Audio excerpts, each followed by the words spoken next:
أعوذ بالله من الشيطان الرجيم.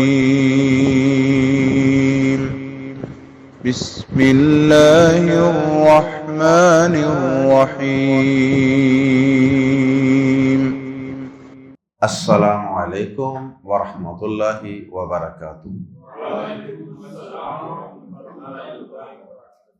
سورۃ النحل آیت نمبر 93 سے 100۔ ان الحمد للہ والصلاة والسلام علی رسول اللہ اما بعد۔ اعوذ باللہ السمیع العلیم من الشیطان الرجیم من ہمزہ ونفخہ ونفثہ۔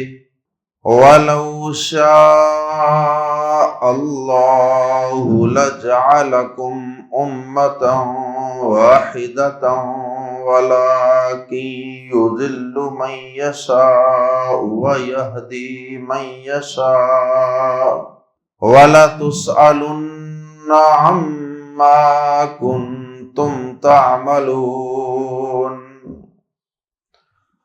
وَلَا تَتَّخِذُوا أَيْمَانَكُمْ دَخَلًا بَيْنَكُمْ فَتَزِلَّ قَدَمٌ بَعْدَ ثُبُوتِهَا وَتَذُوقُوا السُّوءَ بِمَا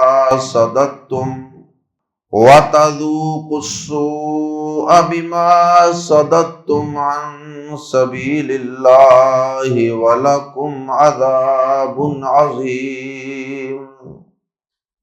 وَلَا تَشْتَرُوا بِعَهْدِ اللَّهِ ثَمَنًا قَلِيلًا إِنَّمَا عِندَ اللَّهِ هُوَ خَيْرٌ لَكُمْ إِن كُنتُمْ تعلمون۔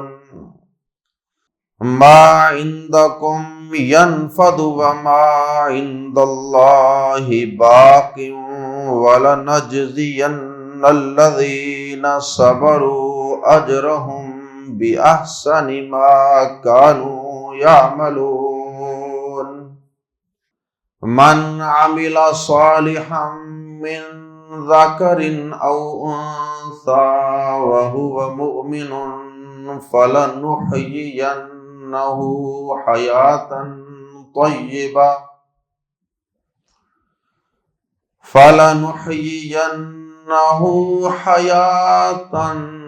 طيبة ولنجزينهم أجرهم بأحسن ما كانوا يعملون۔ فإذا قرأت القرآن فاستعذ بالله من الشيطان الرجيم إنه ليس له سلطان على الذين آمنوا وعلى ربهم يتوكلون۔ إنما سلطانه على الذين يتولونه والذين هم به مشركون۔ پہلی آیت کریمہ میں اللہ رب العزت نے اپنا ایک قاعدہ اور قانون بیان فرمایا، اور وہ قاعدہ اور قانون ہدایت اور گمراہی سے متعلق ہے۔ اللہ رب العزت نے قاعدہ یہ بیان فرمایا ہے کہ میں کسی کو زبردستی ہدایت نہیں دیا کرتا، اور نہ ہی میں کسی کو بالجبر گمراہ کیا کرتا ہوں۔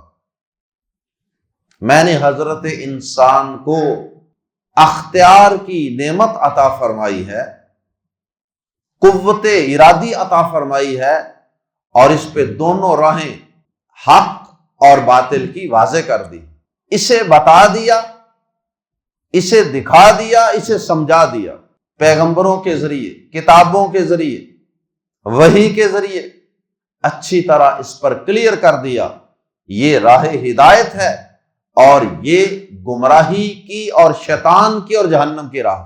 اگر یہ راہ ہدایت کا متلاشی ہوگا تو میں اسے راہ ہدایت پر صراط مستقیم پہ چلا دوں، اور اگر یہ گمراہی پر اصرار کرے گا تو پھر میں اس کی رسی گمراہی کی طرف ہی دراز کر دوں۔ اللہ رب العزت آیت زیر تفسیر میں یہ فرما رہے ہیں کہ اگر میں بالجبر چاہتا تو سب کو ہدایت دے سکتا، سب کے اختلافات کو دور کر سکتا، لیکن میں نے یہ اختلاف کو ختم نہیں کیا بلکہ اختلاف کے آپشن کو قائم رکھا۔ جو چاہے وہ حق سے انحراف بھی کر سکتا ہے، اختلاف بھی کر سکتا ہے، اور انبیاء کرام کی مخالفت میں بھی اپنا موقف بنا سکتا۔ کبھی دنیاوی مفادات کی وجہ سے پیغمبروں کے خلاف موقف، کبھی اپنے آباء و اجداد کی اندھی تقلید میں۔ یہ اگر گمراہی والا اور قرآن کے وحی کے پیغمبروں کے خلاف کوئی رستہ اختیار کرتا ہے تو میں اس کو بالجبر پکڑ کر اس کا اختلاف دور نہیں کرتا۔ تو اللہ پاک نے ایک تو یہ قاعدہ قانون بیان کیا کہ دنیا میں انسان پہ چھوڑ دیا، ہاں اگر یہ دنیا میں حق سے اختلاف اور انحراف کرے گا تو پھر کل قیامت کے دن میری عدالت لگے گی، پھر میں اس میں ان اختلافات کے سارے فیصلے ان کو سناؤں گا۔ جو صحیح رستے کا انتخاب نہیں کرے گا اسے کل قیامت کے دن اپنی عدالت میں کھڑا کروں گا اور اس سے پوچھوں گا کہ بتا تو نے صراط مستقیم کو اختیار کیوں نہیں کیا۔ اس لیے آج ہمارے پاس وقت ہے، آج ہم اپنے اپنے فرقوں کو، اپنے اپنے مسلکوں کو، اپنی اپنی جماعتی، سیاسی، مذہبی وابستگیوں کو چھوڑ کر بالکل تعصب سے خالی ہو کر تلاش حق کی نیت سے قرآن کو پڑھیں، صحیح بخاری اور صحیح مسلم کو پڑھیں، اپنے اپنے ذہنوں سے اپنے اپنے فرقوں کی اندھی محبت نکال پھینکیں اور قرآن سے پوچھیں صحیح عقیدہ کیا ہے، صحیح رستہ کیا ہے۔ اور انشاءاللہ اگر ہم تعصب سے خالی ہو کر ہر قسم کی ایکسٹرنل فورسز جو ہمیں متاثر کرتی ہیں صراط مستقیم پہ چلنے سے، روکتی ہیں، ان ساری فورسز کو نل کر کے، زیرو کر کے اگر ہم نیوٹرل ہو کر راہ حق کے متلاشی بن جائیں گے تو کوئی وجہ نہیں کہ قرآن ہمیں سیدھا رستہ نہ دکھائے۔ اس قرآن میں بڑی طاقت اور قوت ہے۔ یہ جو شخص مخلص ہو کر آتا ہے یہ قرآن اسے ضرور سیدھے رستے پر چلا دیتا ہے۔ ان ھذا القرآن یہدی للتی ہی اقوم، یہ قرآن ایسی کتاب ہے کہ یہ اس رستے کی طرف رہنمائی کرتی ہے جو بڑا ہی سیدھا، صاف، شفاف اور ٹھوس رستہ ہے۔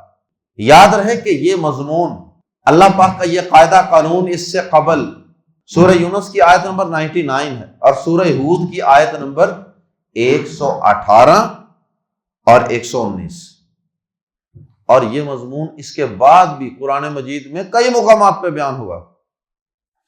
اس کے بعد جو اگلا مضمون بیان ہوا ہے آیات زیر تفسیر میں، اس سے اگلی آیت میں، وہ یہ ہے کہ کبھی بھی کسی کو دھوکہ دینے کے لیے جھوٹی قسم نہ کھانا، کسی کو فریب دینے کے لیے، کسی سے دھوکہ کرنے کے لیے، کسی سے فراڈ کرنے کے لیے جھوٹی قسم نہ اٹھانا، اور بطور خاص جو لوگ دین سے دور ہیں ان کے ساتھ جب فراڈ کرو گے قسموں کے ذریعے سے، اور وہ تمہاری قسموں کی وجہ سے تم پر اعتبار کر کے تم سے دھوکہ کھا جائیں گے، بعد میں جب حقیقت واضح ہوگی تو وہ دین سے متنفر ہو جائیں گے، وہ دین داروں کی وجہ سے دین سے متنفر ہوں گے، اور اس کے نتیجے میں ان کے اسلام کی طرف بڑھتے ہوئے قدم، یا اگر کوئی نیا مسلمان ہوا ہو تو اس کے قدم بھی ڈگمگا سکتے ہیں۔ اگر کوئی اسلام سے متاثر ہو رہا تھا تو وہ بھی تمہارے کردار کی وجہ سے اسلام سے پیچھے ہٹ سکتے ہیں۔ یہ دین والے ایسے ہوتے ہیں، یہ مسلمان ایسے ہوتے ہیں۔ اس لیے فرمایا کبھی بھی قسموں کو ایک دوسرے کو فریب دینے کا، دھوکے، فراڈ کا ذریعہ نہ بناؤ۔ حتیٰ کہ کسی کافر سے کوئی عہد و پیمان کر کے، کوئی قسم اٹھا کے اس کو قتل کرنا بھی جائز نہیں ہے۔ میدان جہاد میں انسان کسی کافر کے سامنے قسم اٹھا لے، کوئی مسلمان قسم اٹھا لے کہ تم میرے قریب آ جاؤ، میں تمہیں کچھ نہیں کہتا، اللہ کی قسم کچھ نہیں کہتا۔ وہ قریب آ گیا، اس نے اعتبار کر لیا قسم کا، قریب آیا تو تلوار سے اس کی گردن اتار دی۔ فرمایا ایسا کام نہیں کرنا، قسم قسم ہے، چاہے کسی مسلمان کے سامنے اٹھاؤ، چاہے کسی کافر کے سامنے اٹھاؤ۔ قسموں کو دھوکے، فریب کا ذریعہ نہیں بنانا۔ اس سے قبل بھی پچھلی آیات میں بھی، پچھلے سبق میں بھی ہم نے قسموں کے متعلق پڑھا تھا کہ ان کو داخلم بینکم کے الفاظ تھے کہ آپس میں دھوکے کا ذریعہ تم بناتے ہو۔ لیکن آج کے سبق میں اللہ پاک نے اس کا ایک نقصان بھی بیان کر دیا، یعنی اس کی ذرا تفصیل بیان فرمائی کہ اس کا ایک بہت بڑا نقصان یہ بھی ہو سکتا ہے تمہارے اس بد کرداری کی وجہ سے، تمہاری اس بد عہدی کی وجہ سے کہ تم قسم کھا کے، عہد کر کے، وعدہ کر کے، معاہدہ کر کے جب پھر جاؤ گے، لوگ اسلام سے متنفر ہوں گے، مرتد ہو جائیں گے، دین سے پیچھے ہٹ جائیں گے، اور اس طرح تمہارا کردار لوگوں کو دین سے ہٹانے کا ذریعہ بنا، اور پھر اس کی سزا تمہیں اللہ پاک کی طرف سے پانی ہوگی۔ اللہ اکبر۔ اور پھر اس سے اگلی آیت کریمہ میں بھی، تیسری آیت مبارکہ میں بھی اللہ پاک نے تقریباً اس سے ملتی جلتی بات بیان فرمائی ہے کہ دنیاوی مفادات، تمہیں لالچ کی خاطر اپنی قسموں کو، اپنے عہد و پیمان کو، وعدوں معاہدوں کو مت توڑا کرو۔ تھوڑا سا مفاد ہوتا ہے، تھوڑا سا لالچ، تھوڑا سا طمع، اور اس کے لیے تم قسم کو توڑ دیتے، وعدوں معاہدوں کو توڑ دیتے ہو۔ اور پھر اس سے اگلی آیت میں اللہ پاک نے سمجھایا ہے کہ یہ دنیا کا مال و متاع یہ بالکل عارضی ہے، یہ ختم ہو جانے والا ہے، اس کی کوئی حیثیت نہیں ہے۔ جو قسموں کو پورا کر کے، رب کو راضی کر کے، جائز طریقے سے جو تمہیں کمائی ہوگی، جو تمہیں سیونگ ہوگی نا، وہی تمہارے لیے بہتر ہے، اسی میں تمہارے لیے خیر، برکت اور بھلائی۔ اللہ اکبر۔ اس کے بعد پھر اللہ پاک نے اگلی آیت میں ایمان والے مردوں اور عورتوں کو خوشخبری دی ہے بہت بڑی، کہ تمہاری دنیا کی زندگی کو بھی خوبصورت بنا دوں گا اور تمہاری آخرت کی زندگی کو بھی کامیاب بنا دوں گا۔ اور پھر اس سے اگلی آیت مبارکہ میں اللہ پاک نے قرآن مجید کی تلاوت سے پہلے شیطان کے شر سے، اس کی شرارتوں، اس کے وسوسوں سے اللہ کی پناہ اور اس کی حفاظت میں آ جانے کے لیے تعوذ پڑھنے کا حکم دیا ہے کہ جب بھی قرآن مجید کی تلاوت کرو تو تعوذ پڑھ کے اللہ سے سیکیورٹی اور حفاظت مانگ لیا کرو۔ آئیے قرآن مجید کے الفاظ میں پڑھتے ہیں، وَلَوْ، اور اگر، شاء، چاہتا، اللہ، اللہ، وَلَوْ شاء اللہ، اور اگر اللہ چاہتا، لام زبر لا، تو ضرور، تو یقیناً، جعل، وہ بنا دیتا، جعل یجعل، بنانا، جعل، وہ بنا دیتا، کم، تمہیں، امتاً واحدتاً، ایک ہی امت، سب ایک امت ہوتے، سب کا ایک ہی عقیدہ ہوتا، سب کی ایک ہی سوچ، ایک ہی عمل، ایک ہی رستہ،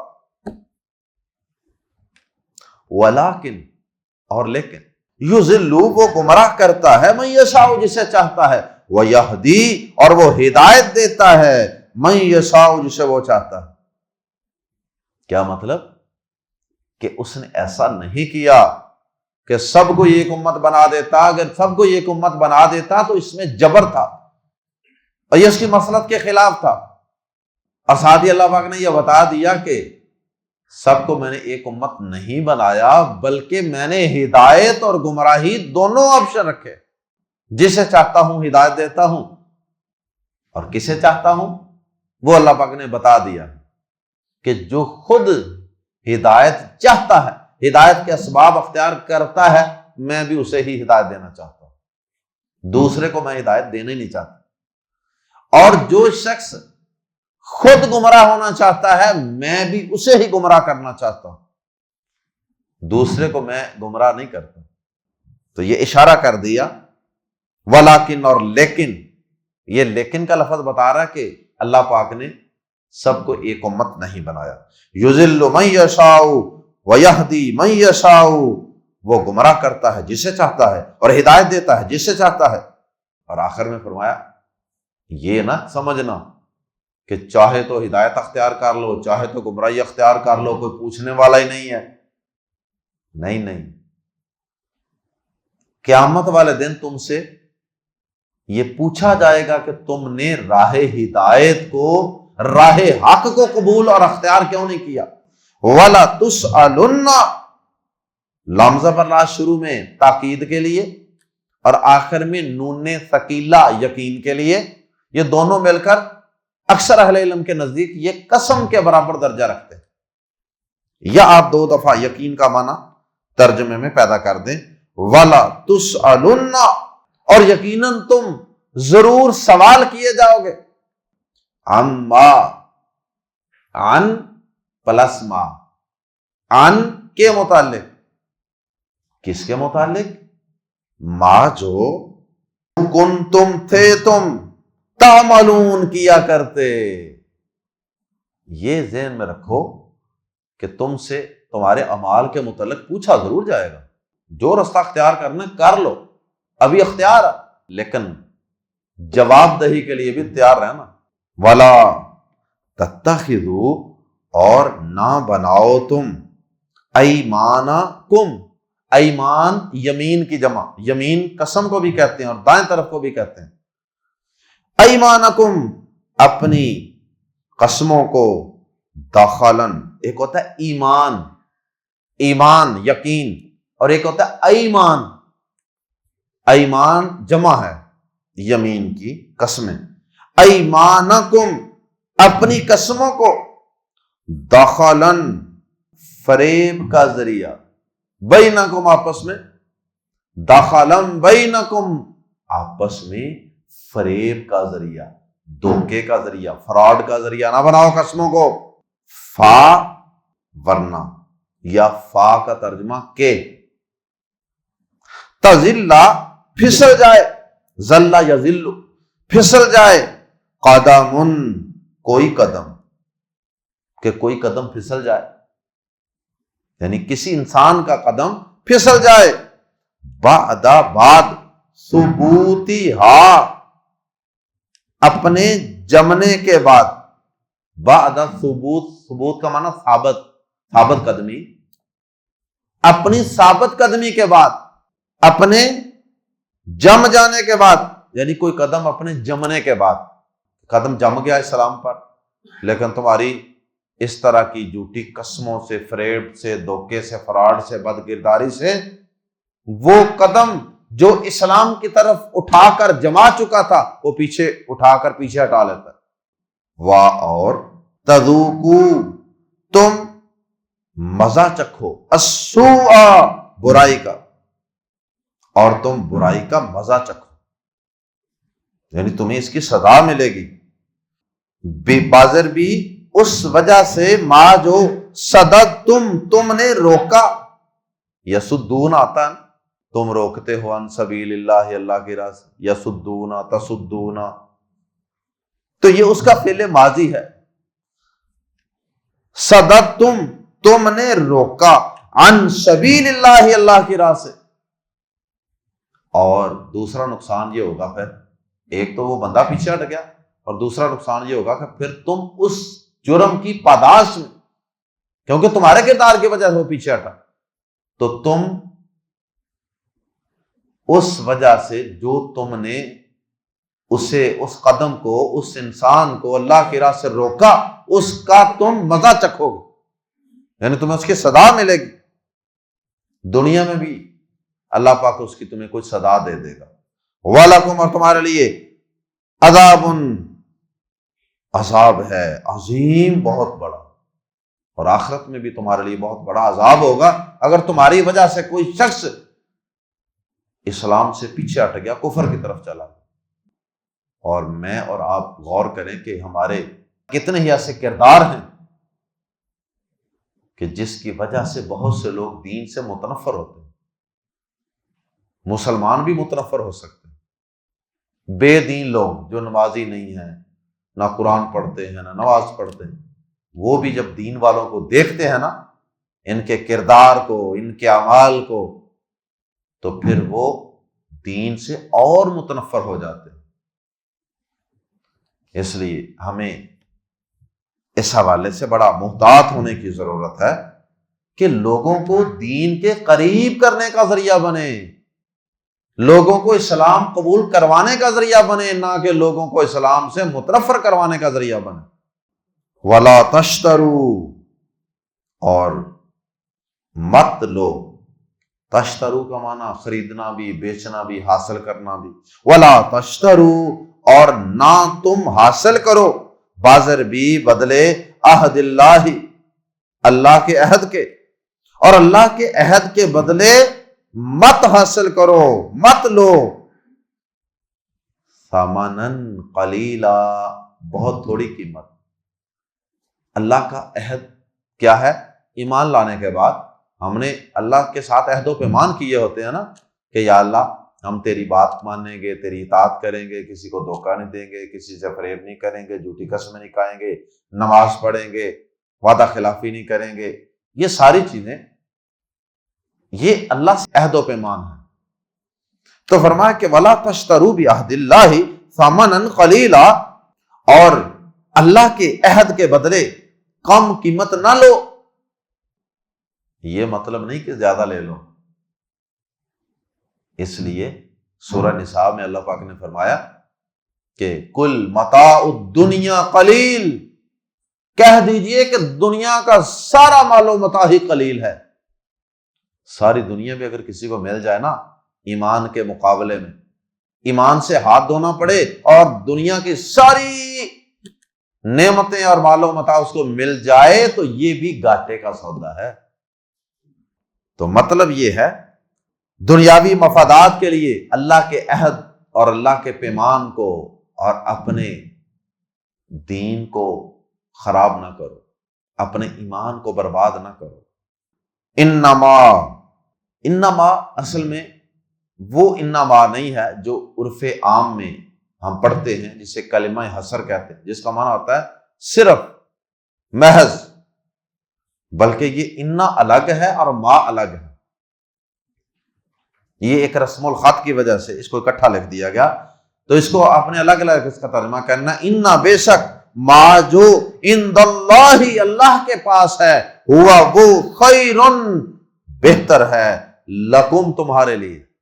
عام طور پہ انسان دھوکے، فریب، جھوٹی قسمیں، وعدہ خلافیاں، یہ سارا کچھ کیوں کرتا ہے؟ اس لیے کرتا ہے کہ وہ سمجھتا ہے کہ ایسا کرنے سے میرا پروفٹ بڑھ جائے گا، میری سیونگ، بچت بڑھ جائے گی، میں زیادہ مالدار ہو جاؤں گا، زیادہ کمائی کر لوں گا۔ تو اللہ پاک فرماتے ہیں کچھ نہیں بننے والا، اس سے تمہارا کچھ نہیں بننے والا، ناجائز طریقوں سے تمہارا کچھ بننے والا نہیں۔ انا، بے شک، ما جو عند اللہ، اللہ کے ہاں، اللہ کے پاس ہے، ہوا وہ خیر لکم، تمہارے لیے بہتر۔ اگر تم راہ راست پہ رہو تو اس کے بدلے میں جائز طریقے سے اللہ پاک جو تمہیں عطا کرے گا نا، حلال، وہ تمہارے لیے بہتر، وہ اللہ کے پاس۔ جیسے شعیب علیہ السلام نے کہا تھا نا اپنی قوم کو، وہ کم تولتے تھے، تو شعیب علیہ السلام نے کیا کہا تھا؟ بقیت اللہ خیر لکم، اللہ کی دی گئی بچت ہی، پرافٹ، نفع ہی تمہارے لیے بہتر ہے۔ ان کنتم مؤمنین، اگر تم یقین کرنے والے، اگر تمہارا ایمان یقین ہو نا کہ واقعی برکت اللہ کی طرف سے ہی ہوتی، تو پھر تم کبھی بھی حرام طریقے سے، ناجائز طریقے سے یہ چھینا جپٹی نہ کرو، بہنوں کی جائیدادوں پر قبضے نہ کرو۔ انما بے شک ما جو عند اللہ اللہ کے پاس ہے، ہوا وہ خیر لکم تمہارے لیے بہتر ہے، ان اگر کنتم ہو تم تعلمون جانتے، کاش تم اس حقیقت کو جان جاؤ کہ حلال میں ہی برکت ہے، وہ تھوڑا بھی ہوگا اس میں برکت ہے، حرام کی کوانٹٹی مقدار زیادہ بھی ہو جائے تو اس میں برکت نہیں ہوتی، پوری نہیں پڑتی انسان۔ ما عندکم، مزید بات کو واضح کرنے کے لیے فرمایا ما جو کچھ عندکم تمہارے پاس ہے، ینفد وہ ختم ہو جائے گا، حرام طریقے سے اگر جمع کر بھی لوگے، ڈھیر لگا بھی لوگے نا، وہ ختم ہو جائے گا، جیسے آیا تھا نا تیزی سے، ویسے تیزی سے اللہ لے بھی جائے، ایسے معاملات میں الجھا دے گا اللہ، وہ لگ بھی جائے گا۔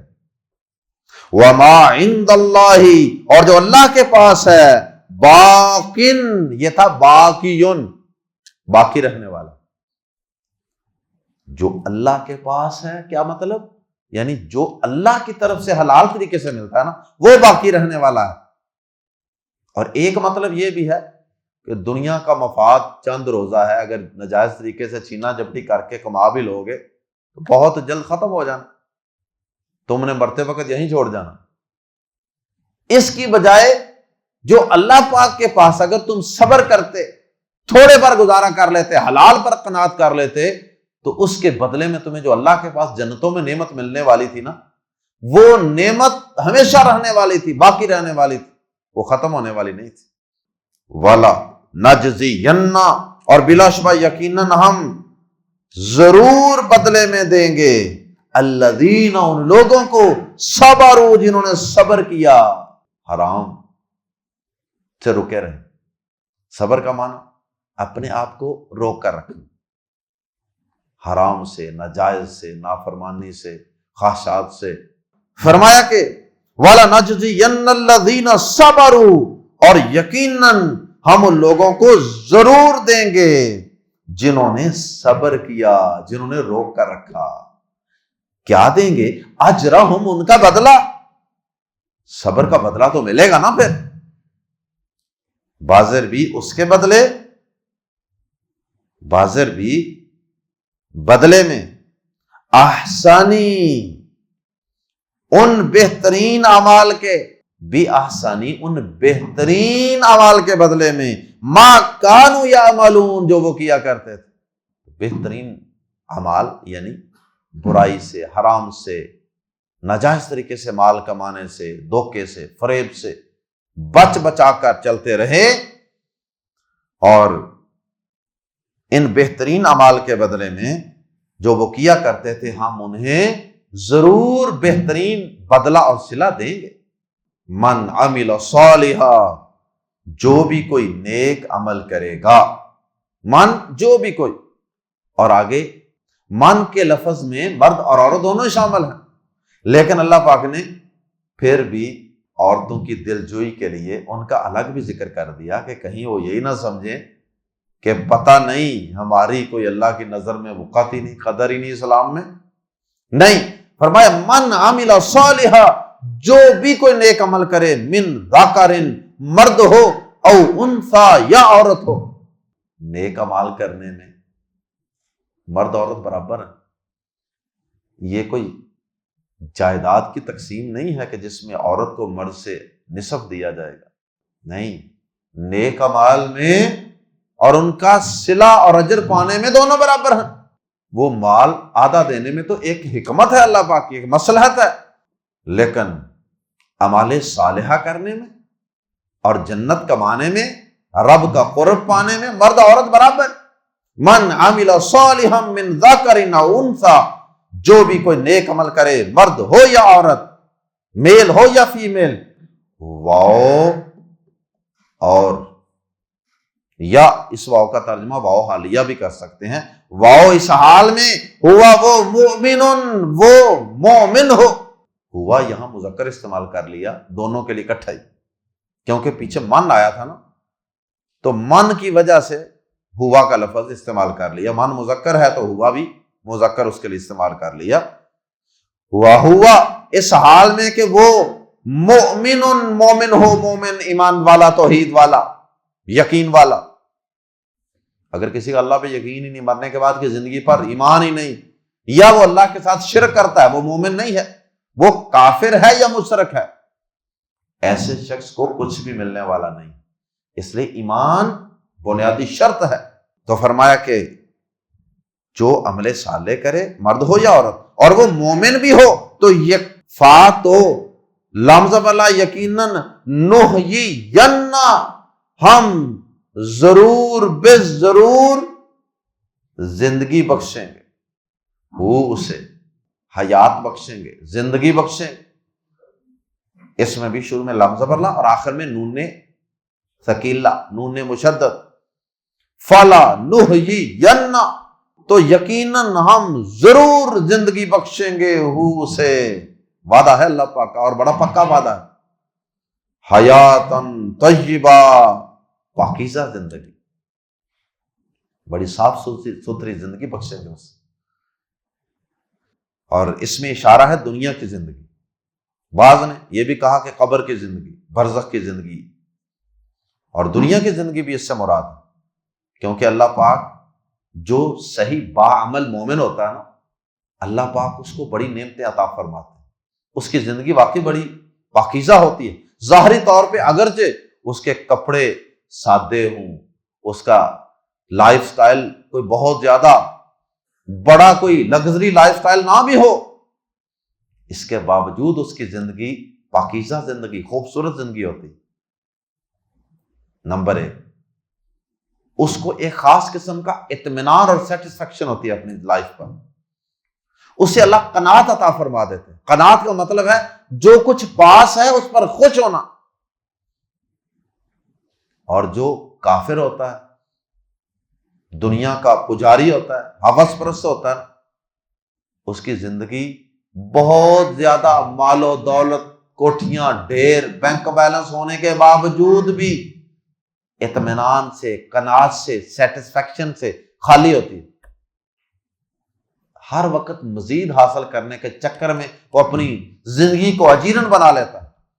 اطمینان، سکون، سکون کس میں ہے؟ اللہ کی یاد میں۔ اب کافر کو، بے دین کو وہ سکون بھی نصیب نہیں ہوتا۔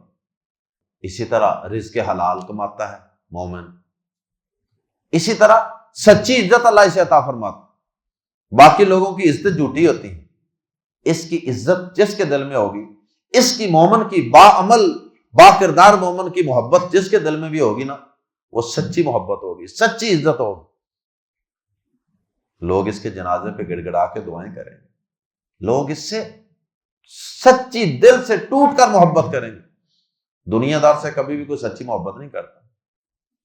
تو بہرحال یہ کئی نعمتیں اس میں آ جاتی ہیں۔ حیاتن طیبتن، پاکیزہ زندگی، والا نجزینہم، اور یقیناً ضرور ہم دیں گے، ہم بدلہ دیں گے، ہم انہیں اجرہم، ان کے اجر کی شکل میں، یا ترجمہ کریں گے اور یقیناً ہم انہیں ضرور بدلے میں دیں گے اجرہم، ان کا اجر، بازر بھی، یعنی دنیا کی زندگی بھی خوبصورت، اور قیامت کے دن بھی، آخرت میں بھی انہیں ضرور صلہ ملے گا، بازر بھی، بدلے میں، احسانی، ان بہترین اعمال کے، ما جو کانو تھے وہ یعملون، کیا کرتے۔ آخری آیات میں اللہ پاک نے تلاوت قرآن سے پہلے تعوذ پڑھنے کا حکم دیا، کیونکہ قرآن مجید سراسر ہدایت ہے، اور جب انسان قرآن پڑھنے کے لیے آگے بڑھتا ہے تو شیطان کو یہ کسی صورت گوارا نہیں ہوتا، اسے بڑی تکلیف ہے اس بات کی کہ یہ قرآن پڑھے، کیونکہ اس نے قرآن پڑھ لیا، سمجھ کے پڑھ لیا بطور خاص، تو پھر یہ میرے ہاتھ نہیں آئے گا، میرے قابو نہیں آئے گا، میرا داؤ نہیں چلے گا اس پہ۔ اس لیے اللہ پاک نے کہا کہ شیطان نے اب قرآن سے پیچھے ہٹانا ہے، بس اسے ڈالنے، تو اب تم فوری طور پہ مجھے ایپلیکیشن دے دو، سیکیورٹی، کہ یا اللہ میں تیری پناہ چاہتا ہوں، تیری حفاظت چاہتا ہوں، میں قرآن پڑھنے لگا ہوں، ذرا شیطان سے مجھے بچا لینا۔ فَإِذَا پس جب قرأتا تو پڑھے القرآن قرآن، پس استعذ پناہ مانگ، سیکیورٹی حفاظت مانگ، باللہ اللہ کی پناہ مانگ، یا اللہ سے پناہ طلب کر۔ کس کے شر سے؟ من الشیطان الرجیم، شیطان مردود سے، یعنی شیطان مردود کے شر سے اللہ کی پناہ مانگ لے، اللہ کی حفاظت مانگ لے۔ پیارے نبی صلی اللہ علیہ وسلم، سنن نبی داؤد میں حدیث ہے، آپ نماز کے اندر بھی سبحانک اللہ یا اللہم باعث بینی کے بعد سورۃ الفاتحہ، چونکہ قرآن ہے، جب اس کی تلاوت کرتے تھے اس سے پہلے آپ پڑھتے تھے اعوذ باللہ السمیع العلیم من الشیطان الرجیم من حمزہ ونفخہ ونفثہ۔ الحمدللہ یہی الفاظ ہم آپ کو سکھاتے ہیں، اور روزانہ قرآن کی تلاوت سے پہلے ہم یہی مسنون الفاظ پڑھتے ہیں۔ ویسے کوئی کسی اور لفظ سے بھی اللہ کی پناہ میں آ جائے تو گزارا ہو جائے گا، لیکن سب سے بہتر یہ ہے کہ الفاظ بھی مسنون پڑھے۔ سادہ اعوذ باللہ من الشیطان الرجیم پڑھ لیں گے تو گزارا اس سے بھی ہو جائے، لیکن افضل یہی الفاض ہے۔ اگر آپ کو یاد نہیں تو یاد کیجئے، انہو بے شک حقیقت یہ ہے کہ، انہ کے بعد جو ہو ہے نا، یہ ضمیر شان ہے۔ حقیقت یہ ہے کہ، معاملہ یہ ہے کہ، لیسا نہیں، لہو اس کا، سلطان کوئی غلبہ، علی الذین آمنوا ان لوگوں پر جو ایمان لائے، وعلی ربہم اور اپنے رب ہی پر یتوکلون وہ بھروسہ کرتے ہیں۔ جن کا اپنے رب ہی پر بھروسہ ہوتا ہے نا، جنہوں نے اپنی ڈوری رب پر پھینک دی ہوتی ہے نا، اور وہ صحیح مومن ہوتے ہیں، ان کے اوپر شیطان کا زور چلتا بھی نہیں۔ ہاں تھوڑا بہت بہکا پھسلا لے کسی وقت تو مومن فوراً اس کو احساس ہو جاتا ہے، فوراً طائب ہو جاتا ہے۔ یہ نہیں ہے کہ وہ پکے ڈورے ڈال لے اس پر اور وہ اس کو اپنے حصار میں لے لے، اس کو جکڑ لے، ایسا نہیں ہوتا۔ تھوڑا بہت ہوگا، اگر ہوگا بھی تو فوراً یہ اس سے بچ کر توبہ کر لے گا۔ انما صرف سلطان غلبہ ہو اس کا، علی الذین ان لوگوں پر ہے، یتولون جو دوستی رکھتے ہیں ہو اس سے، جو پکے یرانے لگا لیتے ہیں نا شیطان سے، تو پھر شیطان کا ان پر غلبہ اور تسلط قائم ہو جاتا ہے۔ پھر وہ کہتے ہیں کہ مسجد کی طرف قدم اٹھائیں تو بڑے بوجھل لگتے ہیں۔ شیطان کا تسلط ہوتا ہے اور انہیں احساس بھی نہیں ہوتا کہ وہ کس ڈگر پہ چل رہے ہیں، کیا گناہ کر رہے ہیں، کیسی زندگی گزار رہے ہیں، احساس تک ختم ہو جاتا ہے اس شیطان کے تسلط اور غلبے کی وجہ سے۔ لیکن مومن اگر کہیں بھول بھی جائے نا تھوڑا بہت تو اس کا احساس قائم رہتا ہے۔ والذین ہم اور وہ جو بھی اس کی وجہ سے، شیطان کی وجہ سے، مشرکون شریک بنانے والے ہیں، اور وہ لوگ یعنی ان لوگوں پر بھی اس کا تسلط اور غلبہ چلتا ہے جو اس شیطان کی باتوں میں آ کر اللہ کے ساتھ شرک کرنے لگ جاتے ہیں۔ یا اس کا مطلب وہ ضمیر، اس سے مراد اللہ پاک بھی ہو سکتا ہے۔ والذین ہم اور وہ لوگ جو بھی اللہ کے ساتھ مشرکون شرک کرنے لگ جاتے ہیں۔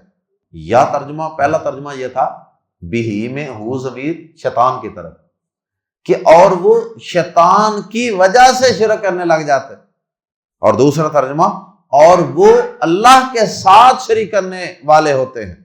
تو جو اللہ کے ساتھ شرک کرنے والے ہوتے ہیں نا، ان پر بھی شیطان کا تسلط، غلبہ وہ بہت مضبوط ہوتا ہے۔ اللہ ہم سب کو شیطان کے غلبے، اس کے تسلط سے اپنی حفاظت میں رکھے، اور اللہ ہم سب کو اعمال صالحہ کرنے کی توفیق عطا فرمائے۔ اللہ ہم سب کو اپنی قسموں کو، اپنے عہد و پیمان کو پورا کرنے کی توفیق عطا فرمائے۔ سبحانک اللہم و بحمدک، اشہد ان لا الہ الا انت، استغفرک و اتوب الیک۔